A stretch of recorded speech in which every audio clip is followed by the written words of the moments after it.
Bonjour à tous les aventuriers. Dans cette vidéo, on part sur l'analyse d'une bonne équipe dans koh.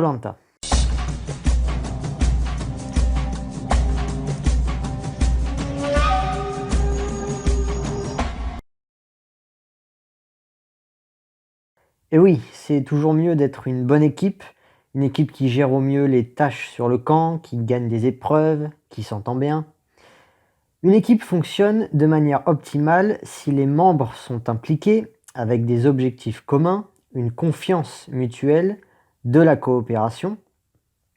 Il y a une difficulté inhérente au jeu qui empêche tout cela à cause du fait que koh reste avant tout un jeu individuel. Et cela favorise des équipes avec des membres moins impliqués, avec des objectifs personnels, de la compétition interne et des conflits. Tout ceci, j'en avais parlé dans une vidéo précédente, la partie en équipe dans koh. Cela dit, même si constituer une équipe optimale semble vain, on peut aborder le sujet en parlant des personnalités qui composent l'équipe pour voir à quoi ressemblerait une bonne équipe malgré les divergences d'intérêts obligatoires au sein de l'équipe. Car en dehors de la stratégie, il y a certaines parties du jeu où, très souvent, les intérêts convergent. Les domaines de la survie, comme par exemple où mettre la cabane, comment trouver de la nourriture, et aussi des épreuves, par exemple quelle stratégie adopter pour gagner l'épreuve. Une chose importante, c'est qu'une équipe fonctionnelle naît de la complémentarité entre les individus. Une erreur classique, ce serait de vouloir fonder une équipe avec des gens qui nous ressemblent. L'équipe va se retrouver totalement déséquilibrée. Elle aura de grandes qualités dans certains domaines et de grandes lacunes ailleurs. Si on part de l'énéagramme, imaginez une équipe avec que des instinctifs. Ok, en termes d'action, ils seront au taquet. Mais bon, il y a des situations qui exigent de réfléchir avant d'agir. Et puis bonjour l'ambiance sur le camp. Tout le monde sera tout le temps en colère. Idéalement, une équipe serait composée des 9 énéatypes, et qui plus est avec les 3 centres utilisés de manière équilibrée par rapport aux variantes. Dans koh comme dans la vie, c'est souvent la même place que chaque énéatype occupe. Les 1, les 3 et les 8, ils aiment diriger. Souvent le leader d'une équipe appartient à l'un de ces types. Les autres types peuvent être des leaders également, hein, c'est juste moins fréquent. Après, bien sûr, chaque type a son style propre de leadership. Hein. Et ce sont aussi les 3 types, 1, 3 et 8, avec la plus grosse capacité d'action. Ils dynamisent l'équipe. Le 2 et le 4 cherchent des places particulières. Ils ont besoin de reconnaissance, mais qui ne passent pas par un rôle de leader en général. Le 2 refuse la lumière de manière frontale, il aide et espère que son aide soit reconnue. Et le 4 est un individualiste et veut un rôle spécial. Il amène aussi du beau, car c'est souvent quelqu'un de créatif. Le 5, c'est le spécialiste qui s'écarte du groupe, mais qui est là pour analyser, qui réfléchit. Le 7 prend souvent le rôle du générateur d'idées ou du boute-en-train. Et le 6 et les 9 sont les types les plus à l'aise dans un collectif, car les moins individualistes que les autres types. Ce sont des bons soldats respectueux qui font le job en silence. Exception faite au 6 contrephobique, qui peut avoir un rôle comme un 4 à peu près, je dirais, en se rebellant contre l'autorité. Voilà, alors le mieux c'est d'avoir un peu tout ça, des dynamiseurs, des personnes plus posées, des personnes qui soutiennent émotionnellement. Chaque type apporte ses qualités et ses défauts, mais justement ces défauts peuvent être masqués par l'effet de groupe, gommés par les qualités des autres personnes de l'équipe. Donc ça, c'était le premier point d'une équipe optimale, une équipe, on va dire, homogène en termes de compétences techniques, de savoir-faire et psychologiques, les énéatypes. Après, on peut aller plus loin et se poser la question du mode de gouvernance le plus optimal. Pour ça, on va s'aider de la spirale dynamique et voir à quel fonctionnement correspond chaque système de valeurs. En violet, ce sera un fonctionnement sous forme de tribu. En rouge, ce sera l'équivalent d'un empire. En bleu, on suit la structure d'une monarchie. En orange, d'une démocratie. En vert, je ne sais pas comment appeler ça, mais en tout cas, il n'y aura pas de chef. Hein, c'est égalitariste. Et en jaune, c'est ce qu'on appelle de la sociocratie ou démocratie stratifiée, c'est pareil. Alors avec la liste, on voit bien que les niveaux les plus anciens ont des modes de fonctionnement archaïques qui n'apparaissent pas vraiment dans KL. Alors en violet, ce serait le fait de respecter les plus âgés du groupe parce qu'ils connaissent les coutumes, ils savent comment ne pas se fâcher avec les esprits. Donc voilà, c'est eux qui décident et après tout le monde se soutient. Mais la réflexion ne va pas beaucoup plus loin. En rouge, ce serait la loi du plus fort. Le plus dominateur de l'équipe va commander les autres. Alors si le nombre est conséquent, la structure est pyramidale. Le chef commande de manière directe 2-3 bras droits qui eux-mêmes ont leur part du pouvoir et commandent ceux d'en dessous, et ainsi de suite. On voit ça souvent dans les dessins animés, ou enfin dans les mangas. Il y a un gros méchant, le boss, qui veut devenir le maître de l'univers, qui commande 2-3 lieutenants, et c'est ces lieutenants qui, eux, commandent son armée. Un fonctionnement bleu, ce serait désigner une autorité par un événement extérieur. Donc dans koh ce serait le chef désigné par le début d'aventure. Souvent, c'est parce qu'un candidat a gagné une épreuve qu'il est considéré comme le chef d'équipe. Et derrière, on suit aveuglément toutes les décisions du chef désigné. On ne conteste jamais, on lui laisse les pleins pouvoirs. Alors plus courant maintenant, le fonctionnement en orange. Chaque personne de l'équipe a le droit d'exprimer son opinion. Après, on négocie, on s'arrange. Et si besoin, les décisions se prennent par vote et la majorité l'emporte. C'est le principe de la démocratie. En plus, Orange, c'est le système qui est utilisé par la production au conseil, le principe de la majorité. Le candidat qui a obtenu le plus de votes contre lui est éliminé. Alors, entre parenthèses, c'est pour ça que le jeu est stratégique. En même temps, la production n'a pas vraiment de choix. Si on fait le tour très rapidement des autres systèmes, en rouge, ce serait des candidats qui feraient des défis et le ou les plus faibles se font éliminer. Voilà, vous avez été le plus nul sur cette épreuve, vous êtes éliminé.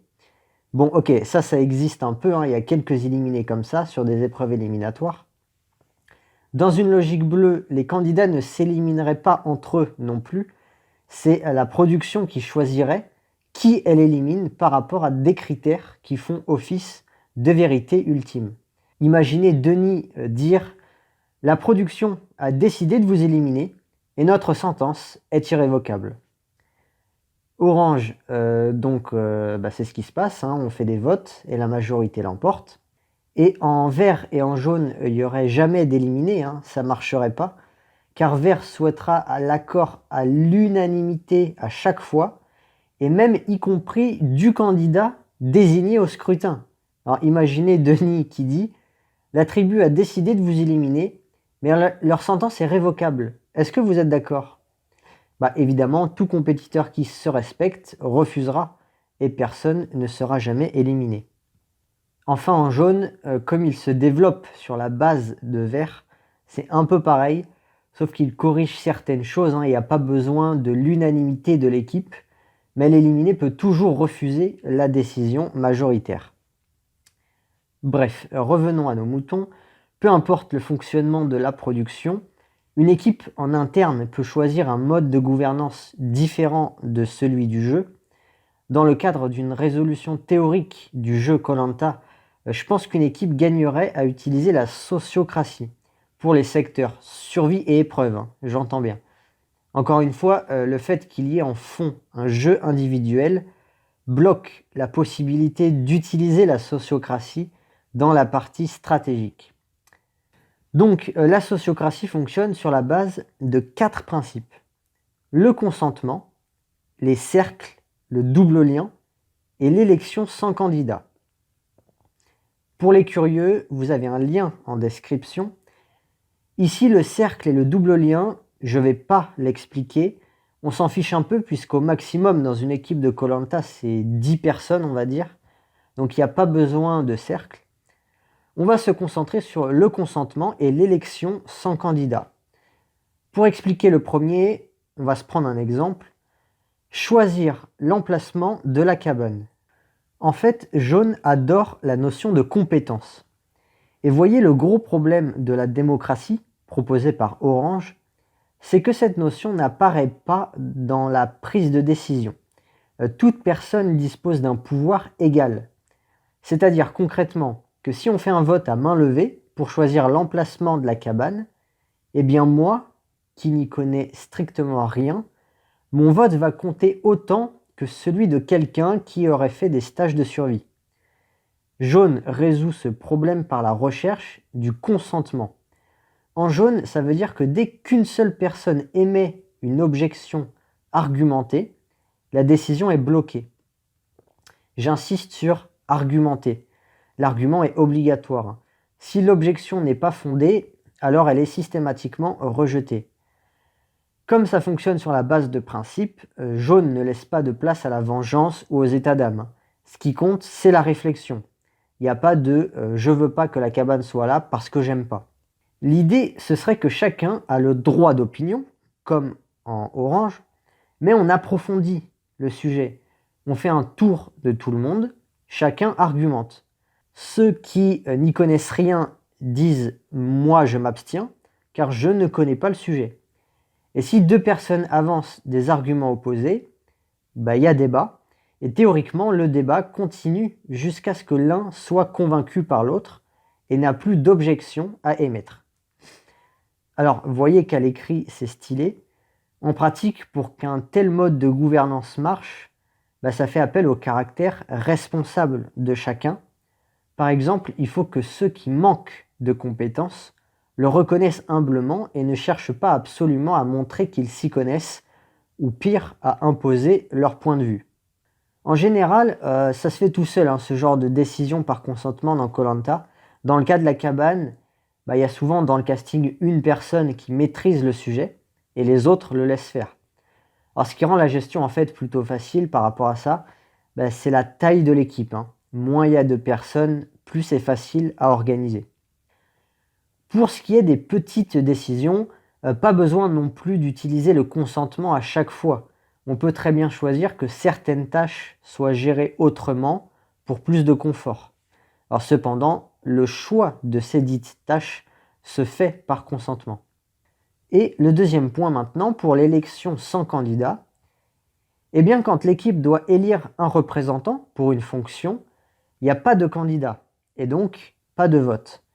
Tour de table, point de vue, argument, débat, consentement, élection. Fini. Par exemple, imaginez quelqu'un qui doit être désigné chef sur les épreuves. Alors pour le coup, ça c'est un exemple qui s'est déjà vu, et souvent d'ailleurs, c'est Denis qui officialise le débat dans un conseil. Il joue le rôle de ce qu'on appelle le facilitateur. Il les gronde un peu. Bon, les jaunes, ça va pas du tout, faut se ressaisir là. Ça fait 3 fois que vous venez au conseil. Vous me dites à chaque fois que vous reviendrez jamais et vous êtes toujours là. Vous êtes naze. Est-ce que vous n'auriez pas besoin d'un chef? Bon, question rhétorique, bien sûr. Au conseil, il donne la parole et demande si quelqu'un a une objection. C'est exactement ce que prône la sociocratie. La personne désignée peut bien évidemment participer au débat et refuser d'être élue, à la condition, comme d'hab, qu'il ait des arguments à apporter. Si c'est juste « je veux pas parce que j'aime pas », c'est pas responsable vis-à-vis du groupe, donc c'est pas recevable dans une logique jaune. L'avantage de cette pratique, c'est que la personne désignée jouira d'une légitimité forte. Son leadership sera accepté par les autres, car tous ont eu leur mot à dire. Et si tout le monde a utilisé la réflexion et un caractère responsable, il n'y a rien à regretter, car à la fin du débat, c'est le meilleur choix possible qui a été fait, avec les données et le niveau de compréhension disponibles au moment du choix. Bien sûr, la personne élue ne l'est pas indéfiniment. Un principe fondamental en jaune, c'est la flexibilité. Notre connaissance du système s'améliore de jour en jour et il serait absurde de rester buté sur une décision alors que de nouvelles données remettent en cause le choix qui a été fait.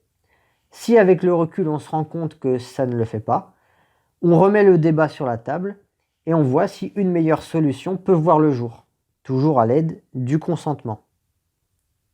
En fait, ça paraît évident tout ce que je dis, Et le gros avantage, c'est qu'au sein d'un petit groupe, hein, encore une fois, c'est facile à mettre en place. Le petit inconvénient, c'est que ça rallonge un peu la prise des décisions. Sinon, sur le papier, c'est un système efficace, hein, fonctionnel et flexible. Théoriquement, ça marche bien.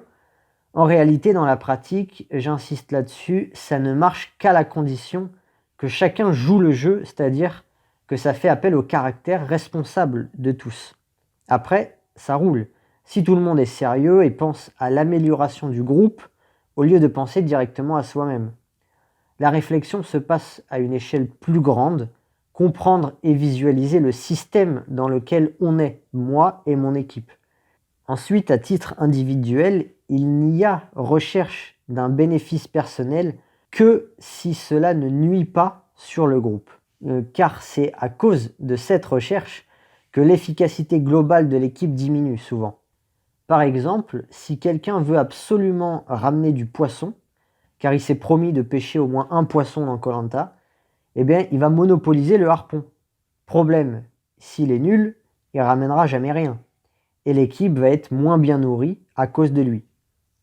Autre exemple où le jeu se heurte à la prise de décision optimale, si dans une épreuve on doit élire une personne de l'équipe qui aura un rôle prépondérant dans le jeu, un membre de l'équipe qui se sent en danger, en cas de conseil, il veut prendre son destin entre ses mains. Il va se proposer, il va insister. Concrètement, ça, c'est pas forcément optimal, hein, puisque le candidat qui fait ça, il est motivé par son intérêt propre. Alors, à juste titre, hein, par ailleurs. Mais peu importe, là, dans cette vidéo, je me mets à la place de l'équipe. Et je suis plus, en fait, dans une description utopique qu'autre chose, hein. Utopique à cause du dilemme du prisonnier occasionné par le début d'aventure que j'ai décrit dans la vidéo « La partie en équipe » dans Koh Lanta. Et dernière phrase pour finir cette vidéo sur les personnalités les plus propices à raisonner en jaune. D'un point de vue du MBTI déjà, ce sont les NT. Ils ont en fait une vision globale et sont attirés par la théorie et la logique. Et d'un point de vue du modèle de l'énéagramme, ce sont les types 5, 6, 7 de sous-type social surtout, et les 9 alpha. Ce sont les types les plus mentales, hein, donc les plus susceptibles à aimer la théorie, la réflexion. Pour les 1 et les 8, ce sera nécessaire d'apprendre à donner de l'importance à la vision et aux avis des autres. Et après, les émotionnels auront du mal avec un fonctionnement qui prend peu en compte les émotions au profit de l'efficacité. Surtout les 2 et les 3 qui, en fait, en plus de ce que je viens de dire, aiment la reconnaissance. Donc avoir une importance égale à ceux des autres, ça fait mal à l'orgueil du 2 et à la vanité du 3. Bien, voilà, j'espère que cela vous a plu. Et sur ce, abonnez-vous, likez et à la semaine prochaine. Maatane.